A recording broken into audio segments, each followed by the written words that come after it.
I'm here today with Dr. Vivek Murthy, who is the Surgeon General of the United States. Thank you very much for giving us this time. Of course, David. I'm glad that we're having this conversation. I am sorry that I can't do this in person with you, but as you probably heard, I did come down with COVID. I managed to dodge it for 2 years. I don't know what happened, but I guess my luck ran out. But is COVID still a major problem in the United States? People like me are still getting it? Well, David, first, I'm sorry that you have COVID. From personal experience, I know that can it's a serious thing, and even though you're vaccinated and everything, sometimes you can have these breakthrough infections and have mild symptoms. So I wish you the best in your recovery. But as a country, here's where we are. We have certainly come a long way in the last couple of years. I still remember very clearly in March of 2020 when more and more people were getting sick, when hospitals were starting to fill up. We were seeing terrible scenes from New York City in the months that followed.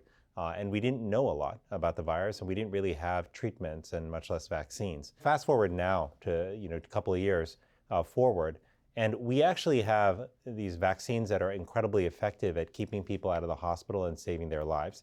Even if you do get an infection after a vaccine, again, the likelihood of you having a really bad outcome, like being in the hospital or dying from this virus, are much, much lower.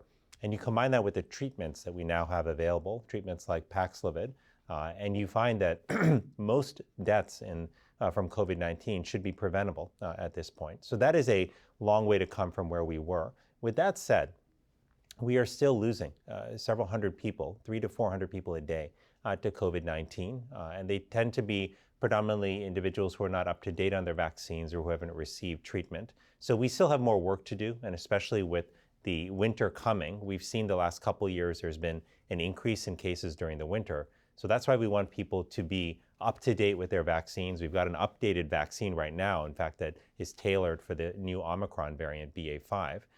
We want people to get that and to make sure they have maximal protection when winter comes.